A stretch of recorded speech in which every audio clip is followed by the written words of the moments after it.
આજથી ગણેશ ઉત્સવનો પ્રારંભ થઈ ચૂક્યો છે ત્યારે નવસારીના હીરા મેન્શન ખાતે આવેલ સિદ્ધિ વિનાયક મંદિરે ભક્તોની ભારે ભીડ જોવા મળી હતી।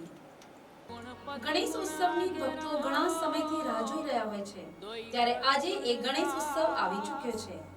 ગણેશ ઉત્સવમાં વાસ્તે ગાસ્તે ગણપતિ બાપ્પાની પ્રતિમાની મૂર્તિનું આગમન કરવામાં આવ્યું હતું અને આજે એનું સ્થાપન કરવામાં આવ્યું છે। ત્યારે આ ગણેશ ઉત્સવના પ્રથમ દિવસે જ નવસારી રેલવે સ્ટેશન નજીક આવેલ હીરા મેન્શન ખાતે આવેલ સિદ્ધિ વિનાયક મંદિરે ભક્તોની ભારે ભીડ જોવા મળી હતી। આ સિદ્ધિ વિનાયક મંદિરની સ્થાપના વર્ષ 1990માં કરવામાં આવી હતી અને દર વર્ષે અહીં ગણપતિ બાપાની સ્થાપના પણ ગણેશ ચતુર્થીના દિવસે કરવામાં આવે છે। સાથે જ વર્ષ દરમિયાન અનેક ઉત્સવોની પણ ઉજવણી કરવામાં આવે છે।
નમસ્તે, મારું નામ ધ્વનિ બ્રહ્મભટ્ટ છે।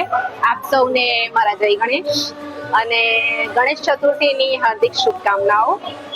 હું નવસારીમાં તો ઘણા વર્ષોથી રહું છું, પણ છેલ્લા 8 વર્ષથી હું યુએસએમાં રહું છું અને આજે હું લગભગ 4 વર્ષ બાદ ગણેશ ઉત્સવમાં અહીંયા આવી ચૂકી છું। મને એનો લાભ મળ્યો છે, જેના માટે હું ગણેશજીની બહુ આભારી છું।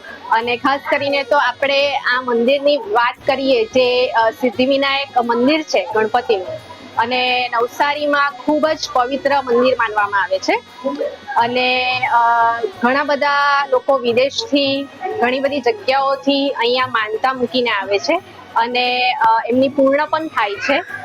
તો અહીંયાની આરતી પણ મરાઠી વિસ્તાર છે તો ખૂબ જ સારી રીતે થાય છે।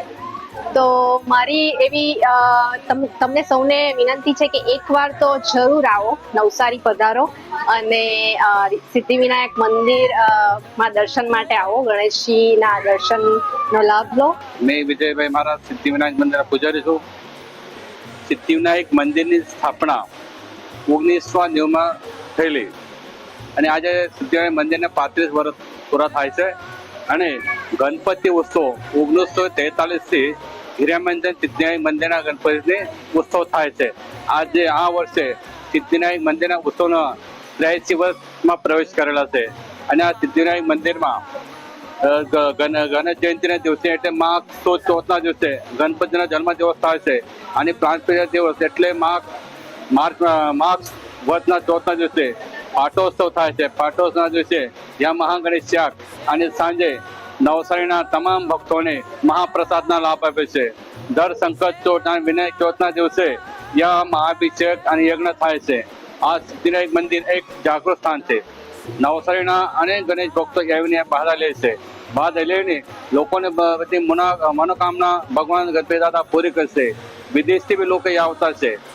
વિદેશી લોકો આ લોકોને મનોકામના પૂરી થાય છે। બાધા પૂરી થાય, મનોકામના પૂરી થાય પછી વિદેશી લોકો આવીને અહીંયા બાધા પૂરી કરશે અને આ વર્ષ તમામ નવસારીના જિલ્લા ગુજરાતના ગણપતિ દાદા મનોકામના પૂરી કરશે। આ દાદાના ચરણે પ્રાર્થના। નમસ્કાર।